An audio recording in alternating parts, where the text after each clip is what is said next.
Magandang araw mga kagabay. Ngayon po April 1, 2026, araw po ng Miyerkules. Miyerkules Santo na po. Ako po si Father Marvin at ang ating ebanghelyo hango sa ebanghelyo ni San Mateo, chapter 26, verse 14 to 25. Sabi sa Gospel, isa sa 12 alagad ng Panginoon, si Judas Iscariote, pumunta sa mga punong saserdote upang ipagbili ang ating Panginoon. No?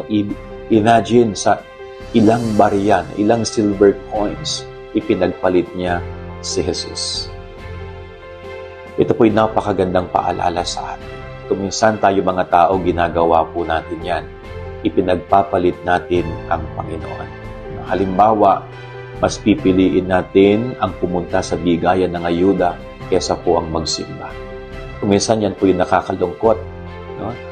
Ang konti na nagsisimba pero ang dami ang nakapila sa ayuda.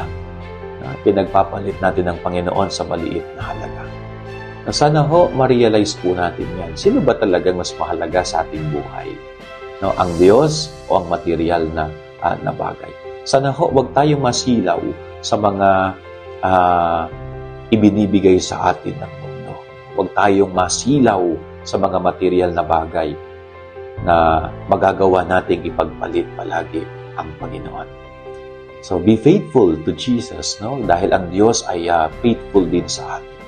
Yan ang ating gabay-araling maghapon. God bless po sa inyo lahat. Pagpalain kayo ng